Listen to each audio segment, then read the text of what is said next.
오늘 우리에게 주신 하나님 말씀은 출애굽기 14장 1절에서 2절, 13절, 15절 말씀입니다. 우리 살아계신 하나님의 말씀 한 목소리로 합독하도록 하겠습니다. 여호와께서 모세에게 말씀하여 이르시되 이스라엘 자손에게 명령하여 돌이켜 바다와 믹돌 사이에 비아 히롯 앞 곧 바알스본 맞은편 바닷가에 장막을 치게 하라. 모세가 백성에게 이르되 너희는 두려워하지 말고 가만히 서서 여호와께서 오늘 너희를 위하여 행하시는 구원을 보라. 너희가 오늘 본 애굽 사람을 영원히 다시 보지 아니하리라. 여호와께서 모세에게 이르시되 너는 어찌하여 내게 부르짖느냐. 이스라엘 자손에게 명령하여 앞으로 나아가게 하고. 아멘. 여러분, 지금 우리가 역대상하를 읽고 있는데 역대하를 지금 매일 성경에 따라 읽고 있죠. 역대기의 중심 주제는 언약과 성전, 예배인데 지난주는 성막의 구조를 통해 예수님의 구원 사역과 그 은혜 안에 예배하는 예배자의 그 삶이 성막과 어떻게 연관되어 있는지를 우리가 살펴보았습니다. 또 레위기를 통해서 레위기의 5대 제사, 번제, 소제, 화목제, 속죄제, 속건제 모두 하나님이 오늘날 성도들에게 예수 피로 구속받은 은혜에 감사해서 시작하는 심령, 관계, 삶으로 실제 반응하는 삶의 예배를 가르쳐주고 있음을 말씀을 통해 다시 깨닫게 되었습니다. 그리고 이 제사들의 순서의 마지막에 속건제라는 그 의미는 실제 삶의 관계 회복에서 예배가 완성되고 맞춰지는 것임도 우리가 깨닫게 되었습니다. 오늘날 그리스도의 핏값으로 성전된 우리 안에, 우리 삶에, 우리가 있는 어느 곳에서든지 일어나야 하는 예배는 번제와 소제와 화목제와 속죄제, 속건제 이 모든 의미가 다 포함되어 있는 것을 우리는 다시 깨달아야 합니다. 나 홀로 맨날 번제에만 집중한다고 그 사람의 예배를 하나님이 기뻐하시는 게 아닙니다. 레위기의 5대 제사에 나타난 예수 구속의 은혜를 입으로 술술 지식적으로 잘 풀어내는 성경 지식이 많다고 해도 하나님이 기뻐하시는 게 아니에요. 소제, 고운 가루가 되는 거, 내가 부인되어지는 게 예배입니다. 하나님은 떡을 받으시지 콩가루 받는다고 하지 않았어요. 떡이 되려면 가루가 먼저 되어야 하는 겁니다. 예배란 내가 생각하기에가 아니라 예수님이라면 어떻게 하실까? 나는 죽고 예수로 뭉쳐지는 실제 삶입니다. 지성소를 향하는 성소 안에 신앙생활이라고 했죠. 성소 안이. 근데 성소 안에는 뭐가 있어요? 떡상과 촉대와 향단이 있습니다. 그러니까 소제의 가루가 떡이 되어 떡상에 진설병으로 올려져야 하는 거잖아요. 떡이 되어야 떡상에 놓을 수 있는 거 아닙니까? 주님의 피와 살로 산 은혜를 받은 이 육신의 삶이 하나님 앞에 놓이는 진설병이요. 예수님의 살을 먹은 우리들은 다시 예수 떡이 되어서 찢기고 나누고 먹이는 삶의 예배로 나타나라. 이게 이런 의미가 화목제라고 했습니다. 그래서 떡으로 한데 뭉쳐지는 화목이 될 때 속죄제가 드러납니다. 그러니까 속죄제는 하나님과의 어떤 하나님의 말씀 계명을 범했을 때 하나님과의 관계 회복의 예배예요. 그런데 여러분, 속죄제는 직분이 높을수록 무거운 제물을 드립니다. 그러니까 책임의 경중이 다르다는 거예요. 교회의 직분자들은 주님을 대변하는 책임이 있는 거예요. 그 중에서도 목사가 가장 예수님을 비추는 무거운 짐이 있는 겁니다. 목사도 인간인지라 실수할 수 있고 허물이 있을 수밖에 없어요. 그러나 실수를 줄이려고 자신과 싸워야 하는 영적 씨름을 하는 삶이 하나님 앞에 드리는 예배 자체인 거예요. 저는 허물이 너무 많기에 성도님들처럼 예수님을 믿을 것 같지 않으니까 나 같은 죄인을 불쌍히 여기시고 사랑하신 하나님께서 빼박 목사로 세워주신 거라고 저는 늘 여러분 앞에서 고백을 하지 않습니까, 여러분? 근데 맞아요, 여러분. 자, 우리는 허물 많은 죄인인지라 우리가 부지 중에 다 죄를 지을 수밖에 없어요. 그렇죠?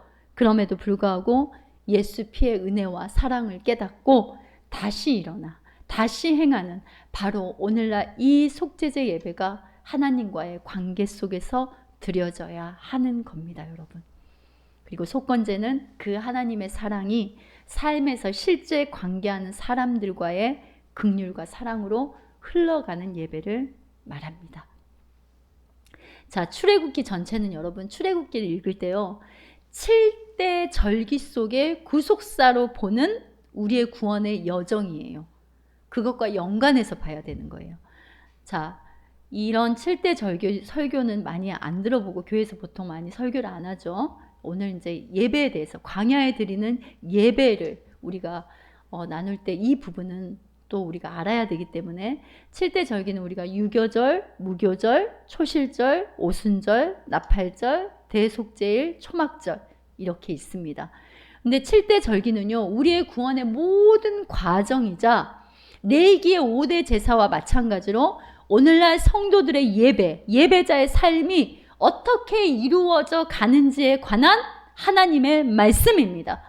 그러기에 7대 절기라는 말씀이 구원받은 성도의 신앙생활의 여정과 어떤 관계가 있고 하나님이 그 안에 넣어놓으신 영적인 원리를 깨닫는 게 너무 이 시대에 중요한 거예요. 우리의 신앙은요, 방향과 목적이 있습니다. 참 지성소이신 예수 그리스도를 향하는 삶, 다시 말해 최종 심판주로 다시 오실 그리스도의 재림을 준비하는 예복을 단장하고 늘 기름이 마르지 않은 등불로 언약의 불을 가지고 살아가는 믿음의 여정이지, 몸은 예배당에 앉아 있는데 영혼은 벌거벗고 기저귀 차고 앉아서 입술로만 주여 주여 입술만 뻐끔뻐끔 하면 안 됩니다. 예수를 믿는다는 것은 지식도 감정도 여러분 아니에요. 실제 따름이고 그 따름의 목적과 방향은 성경대로, 말씀대로입니다. 우리는 예수님의 모양과 틀 안에 하나님으로부터 지음받고 보냄받았습니다. 아멘이시죠, 여러분? 그러니까 육신을 입고 광야 교회로 하나님의 소유된 백성으로 사는 그 의미와 걸음이 무엇인지 딱 표본으로 보여주신 분이 누구예요? 예수님이잖아요. 예수님은 여러분 성경대로 오셨고 성경대로 죽으셨고 성경대로 살아나셨어요. 자, 고린도전서 15장 3절에서 4절 말씀 우리 한 목소리 합독해 볼까요? 내가 받은 가장 중요한 것을 여러분에게 전해 주었습니다.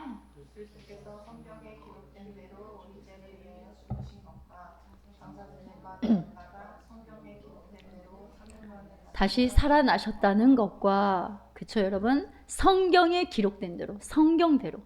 그러니까 가나안 땅에 들어가는 여정, 가나안의 정복 전쟁 모든 것은요, 자, 오늘날 성령 시대를 사는 교회, 성도가 성령을 힘입어 믿음의 선한 싸움을 하고 신부의 예복을 더럽히지 않고 예복을 날마다 보혈에 빠는 단장하는 싸움. 그러니까 벌거벗기려고 하는 악한 세력을, 권세를 분별하고 옷을 지키는 바로 믿음의 선한 싸움입니다. 자, 출애굽기 12장까지 4대 절기가 마치 한 편의 구속의 드라마로 그려지죠. 자, 6월절은 여러분 지키라 하지 않고 이루라 하셨습니다. 근데 요즘에 어때요? 제7일 안식교나 하나님의 교회는 어때요? 6월절을 지켜야 된다라고 하잖아요.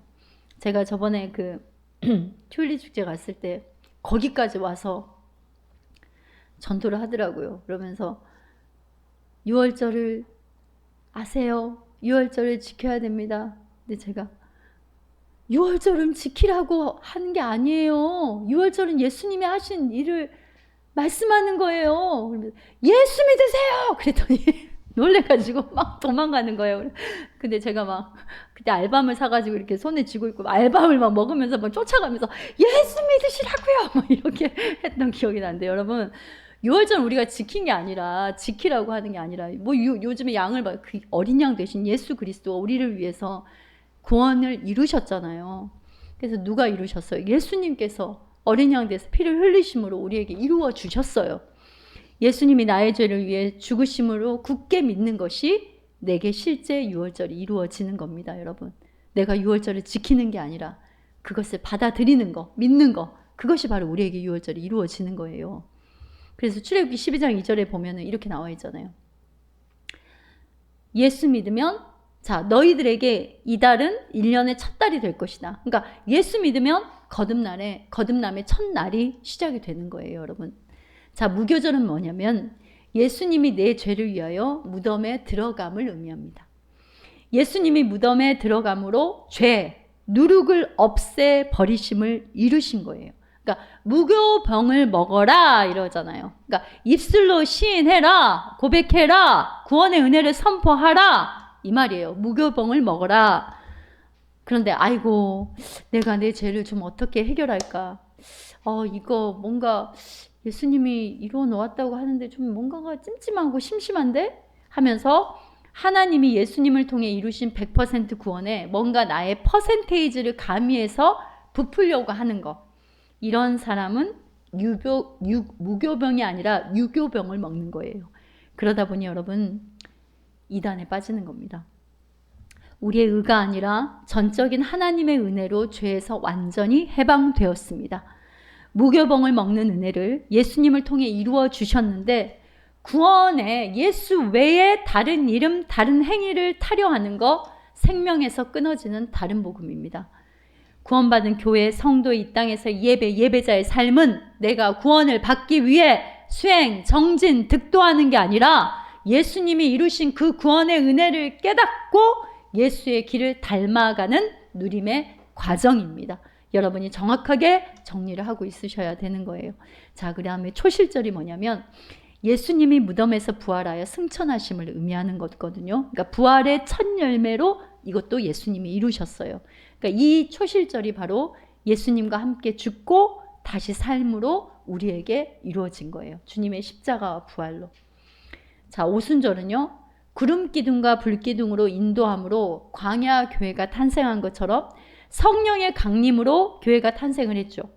자, 교회는 어린 양의 신부, 교회의 사명의 탄생과 동일한 의미입니다. 자, 교회의 사명은요. 우리는 흔히 교회 사명을 양적이나 규모나 수적인 부흥이라고 생각하는데 여러분, 기복과 성공과 번영이 교회의 존재 목적이 아닙니다. 교회는 어린 양의 신부가 목적입니다. 아멘이시죠, 여러분? 자, 성령 하나님은 우리의 기복과 번영을 돕는 수단이 아니라 장차 오실 예수 그리스도를 맞이할 어린 양의 신부로 예수님을 머리로 한 교회로 우리를 단장시키는 일을 하신다는 말이에요. 성령 하나님은 우리를 예수님 닮게 하시는 분이에요. 예수 생명에서 터져 나오는 성령의 열매, 즉 성도의 옳은 행실, 다른 말로 하면 빛나고 깨끗한 세마포를 단장케 하시는 해산의 수고를 가르치시는 거예요. 그래서 교회 공동체가 여러분 무엇이냐면요. 서로가 서로에게 말씀이 되어서 그리스도의 신부로 만들어가는 그리스도의 장성한 분량까지 자라나는 과정입니다, 여러분. 또 서로를 통해 하나님의 사랑이 어떻게 자라고 나타나는지를 알아가는 자꾸 주님의 손에 의해서 하나로 뭉쳐지는 떡인 거예요. 공동체라고 하는 것은. 자, 출애굽기 14장부터 이제는 40년 광야 생활이 이제 시작이 되는데, 자, 오순절 다음에 나팔절이에요. 근데 오순절과 나팔절이 오기까지의 실제 시간의 간격이 있단 말입니다. 그러니까 주님 재림하실 때 그 나팔절을 말하는 거예요. 그런 의미예요. 자, 우리가 지금 광야교회로 그 시간 동안 살아가고 있지 않습니까? 구름 기둥과 불 기둥, 즉 성령의 인도함을 받으며 실제 예배와 예배자의 삶이 무엇인지를 실제로 배우고 깨닫는 신앙의 여정 가운데 지금 우리가 있습니다, 여러분. 근데 왜 이론적이고 지식적인 신앙이 아니라 신앙 생활이 되어야 한다고 할까요, 여러분? 신앙이라고 하지 않고 신앙 생활이라고 하잖아요, 우리가. 왜 그럴까요, 여러분? 이거 생각해 본 적이 있으세요? 자, 예배 행위와 행사가 아니라 예배자의 삶이 왜 되어야 할까요? 목사에게 말씀의 강단은 여기 지금 강대상이 아니라 삶이 말씀의 강단이에요. 그리고 가정에서부터도 말씀의 강단, 설교가 시작이 되는 겁니다. 왜 그럴까요? 도대체 예배자로 사는 삶이란 여러분 무엇이라고 생각하십니까? 자, 첫 번째는 자, 오늘 본문을 통해서 세 가지로 나눠볼 거예요. 바로 그 시작의 머릿말이 바로 뭐냐면 따라해 볼까요? 비아히롯. 비아히롯. 비아 히롯입니다. 자, 여러분에게 하나님이 선물로 주신 일상의 시작 지점이 어디냐면 비아 히롯임을 인정하는 것이 예배자의 삶의 출발이에요. 자, 이스라엘이 애굽에서 나와서 장막을 친 장소가 어디냐면 바다와 믹돌 사이예요. 조금 이따 보여줄게요. 앞에는 바다가 있습니다. 자, 한번 보여주세요. 자, 양 옆에는요 돌 절벽, 골짜기예요. 골짜기. 자, 저기 블레셋 사람들의 길, 저쪽으로 하나님께서 가지 않으셨어요. 보내지 않으셨어요. 왜냐하면 출애굽기 말씀에 나와 있잖아요. 그쪽으로 너희가 가서 다툼이 있고 전쟁이 있으면 다시 애굽으로 돌아갈까 봐 하나님이 저 길로 보내지 않는다라고 나왔어요. 그렇게 하고 홍해의 광야길로 하나님이 이렇게 트십니다. 그런데 틀어서 딱 장막을 친 장소가 그냥 비아 히롯이에요. 보이죠, 여러분? 바다와 양 옆에 골짜기, 그러니까 절벽 같은 믹돌 사이예요. 그러니까 앞에는 바다가 있어요. 딱 막혀있는 공간이지 않습니까? 그러니까 들어가면 어떻게 하는 거예요? 죽는 거예요. 죽는 거. 저게. 그러니까 어떻게 표현할까요? 이렇게 생각하면 돼요. 시신이 들어가는 관하고 같은 거예요. 그냥 저게 딱 들어간다라고 하는 거는 아, 죽었다. 이제 갇혔다. 이런 의미예요. 바로에게 이스라엘이 광야에 갇힌 바 되었다고 보고를 하죠. 그래서 이스라엘이 광야에 갇혔다라고 바로에게 보고를 한 거예요. 그러니까 이곳은 누가 보아도 갇힌 곳이라는 겁니다. 내려주세요. 근데 비아 히롯 이 말은요, 도간에 든 쥐다, 너 이제 죽었다와 동일한 의미인 거예요. 그렇기 때문에. 그래서 바로가 입구를 막고 저것들 죽여버리든지 아니면 살아서 다시 노예로 끌고 오든지 그러자. 그러고는 말과 병거를 이끌고 뒤쫓기 시작한 겁니다. 여러분, 비아 히롯 무슨 뜻이냐면 바로 그 자유란 뜻이에요. 여러분, 아이러니하지 않아요? 저기 막혀있는 곳인데, 관 같은 곳인데 무슨 자유예요. 들어가면 그냥 백발백중 죽는 건데 분명히 눈에 보이는 지리적으로는 막힌 곳이에요. 그런데 뭉뚱그려진 자유가 아니라 바로 그 자유로. 뭐냐면 무슨 의미입니까? 내가 죽을 때 예수를 더 선명하게 보는 바로 그 세상이 줄 수 없는 기쁨, 자유를 말합니다. 신앙생활은 여러분, 내가 죽고 예수가 사는 겁니다. 그래서 광야에서 1세대가 다 죽고 2세대가 가나안으로 들어가는 거예요. 육신의 옛사람이 죽고 새 사람의 정체성으로 사는 게 예배이고 예배자의 삶입니다. 신앙생활의 목적이 여러분, 부자 되고 병 고치고 내 자녀 잘 되고 이게 아니라는 말이에요. 물론 이런 것들도요, 하나님이 우리와 함께 하시고 인도하심을 깨닫게 하시는 증거로 우리에게 부여해 주신 응답이기도 하고 은혜이기도 합니다.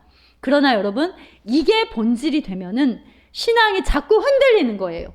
그리고 자라지 않게 되는 겁니다. 신앙생활 자체가 내가 자꾸 죽고 예수님으로 채워짐을 실제 경험하는 예배입니다. 여러분, 내가 죽고 자꾸 예수님 앞에 내가 승복하는 거, 항복하는 거, 이게 예배라고요.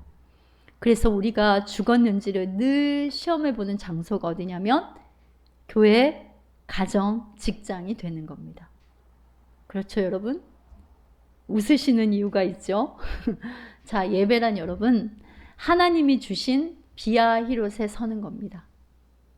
6월절을 지나 거듭나는 은혜를 경험하면 거기서 끝내고 6월절 문설주만 이렇게 쳐다보고 있는 게 예배가 아니라 광야로 나아가 비아 히롯 앞에 서서 바로 오늘 우리를 위하여 행하시는 구원을 보는 것이 여러분 예배입니다.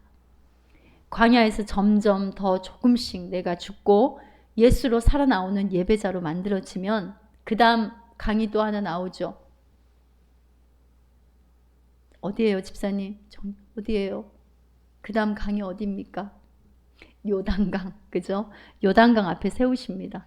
근데 여러분, 요단강은 넘실대는 물이 가득해요.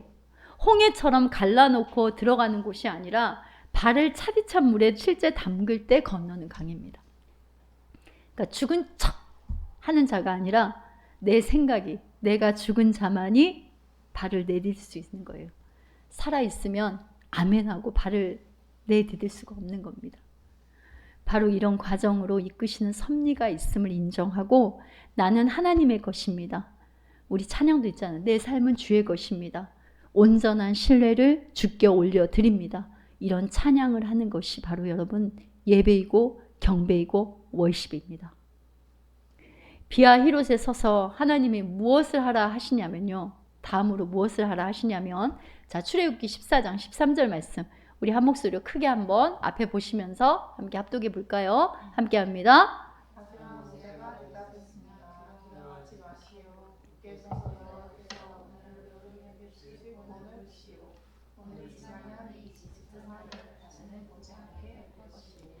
자, 우리 다 죽었다. 그러니까 모세가 이렇게 말을 하죠. 두려워하지 마라. 굳게 서서. 자, 개역개정에는 지금 쉬운 성경에는 굳게 서서로 나와 있는데 개역개정에는 뭐라고 나와 있냐면 가만히 서서라고 나와요. 굳게 서서 여호와께서 오늘 여러분의 베푸실 구원을 뭐라고 해요? 보라고 하잖아요. 가만히 서 있으라. 자, 두 번째로 이 말씀은요. 무기력하게 수동적으로 있어라가 아니에요. 굳게 서라. 적극적이고 능동적으로 서 있어라입니다. 그러니까 가만히 있어라 그러니까 넉넉고 무기력하게 가만히 있어라 이 말이 아니라는 거예요. 굳게 서라. 적극적이고 능동적으로 서 있어라. 그리고 내가 너희들을 위해 친히 싸우는 나의 구원을 보아라. 바로 이런 의미입니다. 아까 처음에는 뭐였어요? 광야에서의 예배는 광야에서의 예배자의 삶은 먼저는 어때요? 비아 히롯에서 출발하는 것이 예배임을 인정하라 그랬죠. 두 번째는 뭐라고 그래요? 굳게 서라. 가만히 서서 내가 너희를 위해 싸우는 그 구원을 보라 하십니다. 여러분, 우리의 구원은 하나님의 은혜입니다. 구원에 우리의 기특한 행위를 가미하지 말아라고 하십니다. 구원받은 성도 교회가요, 예수의 길을 따라가는 과정은 점진적이고 반복적인 매일의 실제 ING 과정이에요. 그러니까 내 뜻과 내 방식으로 신앙생활하고 예배하면 이런 무게감도 밀려오지 않아요. 그렇죠, 여러분? 그런데 말씀대로 살려고 할수록 내가 이래서 하나님 자녀야? 아이, 내가 이래가지고 무슨 성도야? 내가 진짜 구원받는 자가 맞아? 더 이런 한계와 신앙적 회의감에 빠져들어요. 더 가까이 나아갈수록 하나님의 말씀을 더 붙들고 살려고 할수록 세상의 원리가 아니라 말씀대로 성경대로 말씀의 원리대로 예수의 길을 따라가려고 할 때 더 이런 갈등과 자괴감에 빠진단 말입니다. 그러니까 자범 죄의식, 죄의 쓴뿌리가 우리를 엄청나게 공격을 합니다. 그래서 사도 바울이 이렇게 탄식하듯 고백했잖아요. 여러분 영혼을 향한 탄식으로 우리 한번 합독해 볼까요? 자, 로마서 7장 24절에서 25절 말씀입니다. 함께 합니다. 나는 참으로 비참한 사람입니다. 누가 나를 이 사망의 몸에서 구원해 내겠습니까? 우리 주 예수 그리스도로 인하여 하나님께 감사합니다. 그러므로 나는 마음으로는 하나님의 법에 복종하는 반면 죄악된 본성으로는 죄의 법에 복종하고 있습니다. 여러분, 우리가 이런다는 거예요. 사도 바울도 저렇게 고백하지 않습니까? 그러니까 내가 이래가지고 무슨 성도야, 내가 이래가지고 무슨 주님의 머리로 한 교회야. 바로 이때 여러분, 사단은 틈을 타고 주 예수 그리스도의 구원의 은혜, 이 부분을 흔들려고 막 달라드는 거예요. 야, 너 그래가지고 천국 가겠어? 이렇게 안 하면 구원 못 받아. 이렇게 해야지. 그러나 우리가 이때 속지 말고 기억해야 될 게 뭐냐면 우리의 구원은 없어지지 않습니다, 여러분. 자, 로마서 8장. 그래서 보세요. 사도 바울이 나는 공고하고 비참한 사람입니다. 누가 나를 이 사망의 몸에서 구원하겠습니까? 이렇게 해놓고 나서 로마서 바로 8장 1절 2절에서 이렇게 나옵니다. 함께 합니다. 그러므로 이제 그리스도 예수 안에 있는 사람은 정죄를 받지 않습니다. 그것은 그리스도 예수 안에서 생명을 주신 성령의 법이 죄와 사망의 법에서 여러분을 해방시켰기 때문입니다. 제가 선포합니다. 여러분은 아멘으로 화답하시기 바랍니다. 그리스도 예수 안에서 생명을 주신 성령의 법이 죄와 사망의 법에서 여러분을 해방시켰습니다. 아멘. 우리가 죄에서 마귀에게서 해방된 것은 하나님의 은혜로 된 것이기 때문이에요. 목사가 돼가지고 권사가 돼가지고 집사가 돼가지고 장로가 돼가지고 이런 참소와 정죄감이 구원을 흔들려고 할 때 여러분 영혼에게 한번 따라해 보세요. 가만히 있으라. 진리의 말씀 위에 굳건히 서라. 주 예수 그리스도의 구원을 보라. 너는 하나님의 은혜로 구원받았다. 이렇게 선포하셔야 합니다. 예수 믿고 거듭난 성도가 예수 생명을 가진 새 사람으로 살고자 하는 성숙, 성화의 과정에서 여러분 넘어지는 거는요. 잘 들어보세요. 예수 믿고 예수님의 전적인 은혜로 구원받고 거듭난 성도가 이제 새 사람을 입고 살아가는 그 과정에 그거를 우리가 뭐라고 하냐면 성숙, 성화의 과정이라고 해요. 거기에서 넘어지면요. 지옥 가는 죄가 아니라 내 속에 역사하는 옛사람의 쓴 뿌리로요. 매일 성령과 말씀의 다스림과 통치를 받는 가시의 영역인 거예요, 여러분. 이스라엘 백성들 보세요. 광야에서 반복해서 어떻게 합니까? 수도 없이 넘어집니다. 삐뜩하면 애굽이 좋았네. 모세에게 돌 들고 달라들고 반역하고 거역하고 나 애굽으로 돌아갈래. 이렇게 애굽 타령가만 맨날 부르죠. 오늘 내 속사람이 엉망진창 같아서 여러분 이런 적 많잖아요. 그쵸? 그래 나는 역시 안 돼. 야 뭐 그래가지고 예배를 해? 야 입으로 그렇게 퍼부어놓고 또 기도한다고? 야야야 네가 뭐 목사냐? 무슨 설교를 해? 야 너가 그러고도 성도냐? 이렇게 사단이 준 참소와 정죄감에 여러분 여기에 묶여서 주저앉으면 안 되고 주님 아버지 내가 연약한 죄인입니다. 오늘도 내 영혼을 향한 주님의 구원을 살아있는 말씀으로 내 영혼에게 이루어지는 것을 보게 하소서. 주님 다시 예배하고 다시 예배자로 또 일어나 걷게 하여 주시옵소서. 이렇게 은혜의 보좌 앞에 나아감을 멈추지 말아야 합니다. 아멘이세요 여러분? 너희는 가만히 있어 주의 구원을 보라. 가만히 있으라 하니 말씀 따로 나 따로 어떻게 되겠지 뭐로 가도 천국만 가면 땡. 이런 거는 잘못된 신앙을 가지라는 말이 아니라 예수님이 행하신 구원의 진리의 말씀을 붙들고 하나님 이 공고한 죄는 어떡합니까? 나를 불쌍히 여겨주소서. 이 탄식이 찬양이 되어 앞으로 나아가는 것. 이것이 일상의 예배라는 거예요 여러분. 아시겠습니까 여러분? 이게 여러분의 광야에서의 예배라는 거예요. 우리 자녀도 어려서 어때요?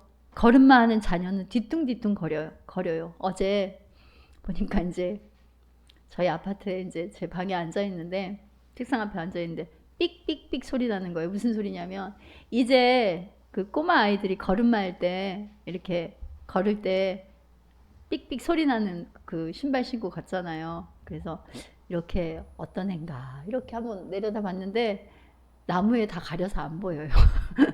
자, 걸음마 하는 자녀들 다 우리 자녀도 어려서 한번 생각해 봅시다. 뒤뚱뒤뚱 걸어요. 그죠? 근데 소리는 또 삑삑 요란해요. 그런데 엄청 잘 넘어집니다.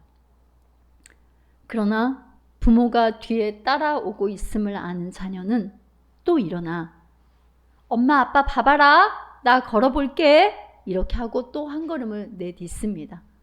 울기도 해요. 까지기도 해요. 그러나 또 일어나서 걷고. 자, 성령을 쫓아 행한다는 의미가 여러분 바로 이런 의미예요. 완벽하게 아주 완벽한 하이힐을 신고 삐그덕 삐그덕 이렇게 요란하게 거창한 소리를 내면서 걷는 것이 아니라 걷다가 또 어때요? 뒤뚱뒤뚱 거리기도 하고 또 엎어지기도 하고 까이기도 하고 이런 모든 과정이 그러나 한 걸음 한 걸음 지성소를 향하는 주님을 향하는 그 삶을 놓지 않는 것 그게 바로 성령을 쫓아 행한다는 의미입니다. 자, 세 번째로 광야에서의 예배는 뭐냐면 이렇게 하라고 했어요. 굳건히 섰으면 이렇게 하라 하십니다. 자, 출애굽기 14장 15절 함께 해볼까요? 함께 합니다. 그때 여호와께서 모세에게 말씀하셨습니다. 너는 왜 나에게 부르짖느냐? 이스라엘 백성에게 명령하여 앞으로 나아가게 하여라. 명령하여 앞으로 나아가게.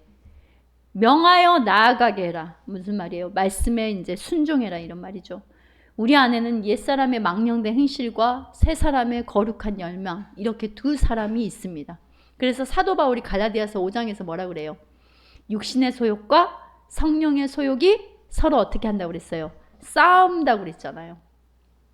애굽 사람은 여러분 이스라엘을 쫓아올 때 이스라엘 백성은 어마어마한 말과 병거를 가지고 쫓아오죠. 자, 무슨 말일까요? 우리 안에는요, 바로 그리고 애굽이라는 옛사람이 늘 더 강하게 작용한다는 말이에요. 육체의 소욕은 여러분 어마어마하고 엄청난 겁니다. 내 안에 나를 지배하고 왕노릇하는 마귀적 생각과 가치관과 습관과 말, 우리에게 다 있습니다. 없는 사람 없어요. 의인은 없나니 하나도 없어요.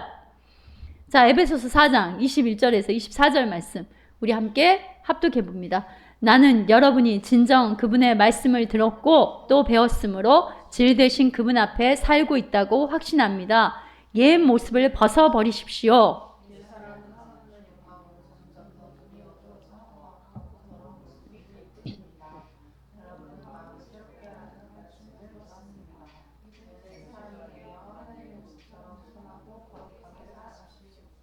여러분 보세요.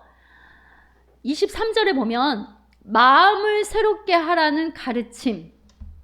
자, 이게 무슨 말이냐면 예수 피로 거듭난 은혜를 받은 자는 구습을 따르는 옛사람을 벗어라입니다. 그러니까 말씀에 순종하고 나아감, 곧 내 자아의 죽음을 날마다 배워가는 게 예배입니다. 그러니까 나의 한계, 그러니까 삶의 예배라는 거, 나의 한계. 나는 역시 주님의 은혜가 아니면 안 되는구나. 이것을 날마다 그러면서 내가 그 말씀 앞에 자꾸 항복하고 승복하고 자꾸 그 말씀 앞에 내가 내려가고 하나님의 어떤 말씀의 그 능력과 생명이 자꾸 솟아 올라오는 것들, 그것들을 날마다 배워가는 게 예배라는 거예요. 애굽이 좋았다 하는 광야는 1세대는 다 죽었어요. 애굽을 모르는 광야에서 태어난 2세대만 들어갑니다. 하나님은 광야 교회로 사는 이 시간 동안 옛사람이 죽는 예배를 저와 여러분 전 존재 그리고 삶의 전 영역에서 가르치겠다입니다. 누가 예배가 그냥 주일날 와서 1시간 앉아있는 게 예배라고 합니까? 우리는 지난 시간에도 이제 말씀과 여러분이 연결해서 들으신 분들은 알겠지만 우리가 예배에 대해서 다시 생각해보고 예배자가 무엇인지 우리는 다시 말씀 앞에 서야 되는 겁니다. 그러니까 말씀을 들을 때는 결단도 하고 될 것 같은데 실제 삶의 문을 열고 나가면요. 사랑, 용서, 이해가 되지 않으니까 상처받고 또 넘어지고 그러지 않습니까? 그럴 때 이런 삶의 찬양과 고백을 드려야 하는 거예요. 하나님 저를 불쌍히 여겨주소서. 내가 바로 걷고 싶은데 다리에 힘이 약해 자꾸 넘어져요. 저를 불쌍히 여겨주시옵소서. 하나님, 성령 하나님 도와주세요. 여러분, 이런 고백이 여러분에게서 광야에서 예배자로 드리는 삶의 찬양인 거예요. 그럴 때 성령께서 불을 주시고 우리의 연약함을 말할 수 없는 탄식으로 도우시는 성령님이 부축해 주시는 위로 파라클레토스가 임하는 예배를 경험하게 되는 겁니다. 광야에서의 예배로, 광야에서의 예배자의 삶으로, 여러분에게 주어진 그 삶의 광야에서 광야 교회로 옛사람을 벗고 새사람을 입으라. 이 말이요. 여러분 하루아침에 짠! 하고 벗어지는 것이 아니라 시간과 공간 안에서 조금씩 벗고 입고 하는 거예요. 여러분에게 매일 반복되고 주어지는 쓴 사람, 쓴 환경은요. 현장에 온 하나님의 말씀이에요. 근데 그것을 먹어야 하는데 우리의 힘으로는 먹지를 못합니다. 그래서 하나님이 지정하신 한 나뭇가지를 쓴물에 던지잖아요. 하나님이 세상을 이처럼 사랑하사 쓴물이 가득한 죄와 사망의 웅덩이에 예수님을 던져 넣으셨어요. 그게 바로 여러분 십자가입니다. 십자가, 예수님, 그 그늘 아래 우리에게 소망이 있고 바로 생명이 있는 거예요. 그러니까 우리 주 예수 그리스도의 은혜가 쓴물을 단물로 먹게 하는 겁니다. 오직 예수님의 멍에 안으로 들어가서 먹는 길밖에 없는 거예요. 성도 여러분, 예배는 행위 행사가 아니라 예배자의 삶입니다. 그러니까 예배자로 사는 삶이란 바로 그 시작의 머릿말이 바로 비하히롯입니다. 여러분에게 하나님이 선물로 주신 일상의 시작 지점이 비하히롯임을 인정하는 것이 바로 예배자의 삶입니다. 두 번째는 가만히 서 있으라고 하죠. 무기력하게 수동적으로 있어라가 아니에요. 하나님이 예수님을 통해 행하신 진리의 말씀 위에 굳게 서라. 적극적으로 능동적으로 말씀을 붙들고 서 있어라입니다. 그리고 날마다 일상에서 임마누엘로 함께 하시는 성령 하나님의 구원을 보는 게 바로 예배입니다. 세 번째는 명령하여 앞으로 나아가게 하라. 말씀에 순종해라. 예수 피로 거듭난 은혜를 받은 자는 구습을 따르는 옛사람을 점진적이고 반복적으로 벗는 겁니다. 그러나 오늘날 안 벗고 포장만 하니 겉은 번지르르한 신앙인데 속에는 곪고 터지는 거예요. 안 벗고 더 거역하고 불순종으로 잔뜩 여미니까, 더 꽁꽁 여미니까 무겁고 깨지지 않는 갑옷이 되어서 이제는 그것이 신앙생활을 할수록, 예배를 한다고 할수록, 헌신을 한다고 할수록 마음은, 영혼은 계속 공허해지는 거예요. 말씀에 순종해서 나아가 곧 내 자아의 죽음을 날마다 배워가는 게 여러분 예배입니다. 이런 예배자의 삶으로 여러분의 날마다, 때마다, 일마다 인도하시는, 여러분에게 정말 하나님을 예배하는 것, 그 예수 그리스도의 구원의 은혜를 찬양하고 예배하는 것을 하나님께서 친히 가르치시고 인도해 가실 때 성령님을 철저히 의지하고 인정하고 기대하는 은혜가 임하길 우리 주 예수 그리스도의 이름으로 축원합니다. 아멘.